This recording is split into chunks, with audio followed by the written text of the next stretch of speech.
মুসলমানদের কাছে ধর্মীয় অনুভূতির আরেকটি গুরুত্বপূর্ণ স্থান হচ্ছে মাজার। যদিও মাজারের শাব্দিক অর্থ জিয়ারতের স্থান, কিন্তু এটি আমাদের দেশে অর্থ উপার্জনের একটি মাধ্যম হয়ে দাঁড়িয়েছে।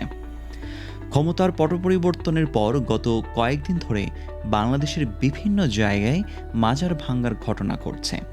মাজারে হামলা ও অগ্নিসংযোগের ঘটনাকে ঘিরে মানুষজন আহত হয়েছে, এমনকি সামাজিক যোগাযোগ মাধ্যমে ইভেন্ট খুলেও মাজার ভাঙ্গার আহ্বান জানানো হচ্ছে। এর মাঝে নতুন করে আগামী 11 সেপ্টেম্বর ঢাকার গুলিস্তানে অবস্থিত গোলাপ শাহ মাজার ভাঙতে গুলিস্তানে গোলাপ শাহ মাজার ভাঙ্গা কর্মসূচি শীর্ষক একটি ইভেন্ট খোলা হয়েছে, যাতে প্রায় 13,000 মানুষ সাড়া দিয়েছে। আর এই ঘটনাটি বেশ চাঞ্চল্য তৈরি করেছে। বাংলাদেশ ও দক্ষিণ এশীয় দেশগুলোয় অনেক সময় মাজার কেন্দ্রিক ব্যবসা, প্রতারণা, মাদক ব্যবহার বা অর্থ উপার্জনের জন্য ব্যবহারেরও অভিযোগ রয়েছে। তবে এভাবে হামলা করা গ্রহণযোগ্য নয় বলে ইসলামিক স্কলাররা বলছেন। মাজার ভাঙ্গার ঘটনা প্রথমে শুরু হয় ঠাকুরগাঁও উপজেলায়। 11 জুলাই দিবাগত রাতে ঠাকুরগাঁওয়ের রানীশঙ্কুল উপজেলায় অবস্থিত 300 বছরের পুরনো বিবি সখিনার মাজার ভেঙে ফেলা হয়। খবরে বলা হয়েছে, রাতের আধারে কংক্রিটের ঢালাই ভেঙে মাটি খুঁড়ে মাজার তছনছ করা হয়েছে। এই মাজারে বছরের পর বছর ধরে অনেকে বিশ্বাস থেকে মানত করতে আসতো।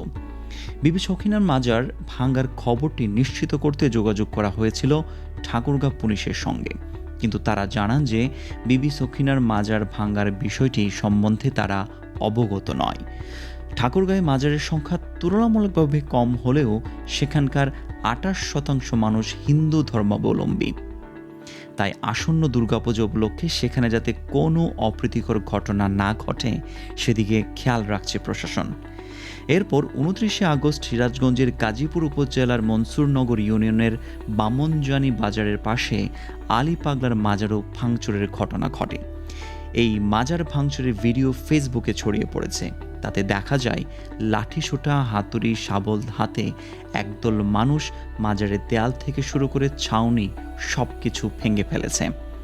মাজারে হামলার আগে মাদ্রাসা ছাত্রসহ আশপাশের গ্রামের কয়েক হাজার লোক স্থানীয় কান্দাপাড়া হাটে জড়ো হন।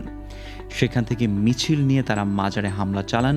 মাজারের বিভিন্ন স্থাপনায় আঘাত করার পর তারা দানবাক্স পাশেই থাকা খাদেমের ঘরে ভাঙচুর চালিয়ে নগদ টাকা ও মালামাল লুট করে নিয়ে যায়।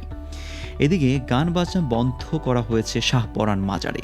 সেখানকার কর্তৃপক্ষ জানান, ওরস চলাকালীন সময়ে কোনো ধরনের বাদ্যযন্ত্র আনা যাবে না এবং এখানে কোনো ধরনের গান বাজনার আয়োজন করা যাবে না।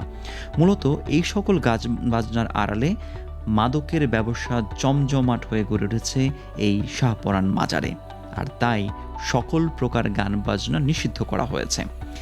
এদিকে মাজারে আক্রমণ নিয়ে নিন্দা জানিয়েছে ইসলামিক ফাউন্ডেশন। সেখান থেকে বলা হয়, মাজার বৈধ না অবৈধ সেটা বলার অধিকার আমাদের রয়েছে, কিন্তু কোনোভাবে মাজার ভাঙার অধিকার কারও নেই। বিশেষ করে মাজার কেন্দ্রিক লুটপাটকে নিষিদ্ধ ঘোষণা করেছে ইসলামিক ফাউন্ডেশন। মাজার ভাঙাকে উৎসাহিত না করে এই ভাঙচুর কালচার বন্ধ করা উচিত। একে তো বাংলাদেশে বিভিন্ন ধর্মাবলম্বী আছে, তার মধ্যে মুসলিমদের সংখ্যা বেশি। সেই মুসলিমদের মধ্যে আবার বিভিন্ন মতাদর্শ। আজকে মাজার ভাঙ্গা হচ্ছে, তারপর দেখা যাবে হানাফি, সাফি, হাম্বলি, মালিকি, আহলে হাদিস, সুন্নির, ওহাবি, রেজবি, গাউসিয়া, মাঝ ভান্ডারিকে একে অপরকে চক্রাকারে আক্রমণ করতেই থাকবে। অথচ 1 মাস আগেও যখন দেশের জন্য সংগ্রাম হলো, কেউ কারো ধর্ম বা মতাদর্শ দেখেনি, সবাই ঝাঁপিয়ে পড়েছিল একসাথে।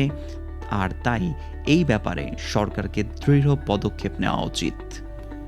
এ ধরনের আরও তথ্যবহুল ভিডিও পেতে অনুগ্রহ করে আমাদের ইউটিউব চ্যানেলটি সাবস্ক্রাইব করুন এবং আমাদের ফেসবুক পেজে ফলো দিয়ে সাথে থাকুন।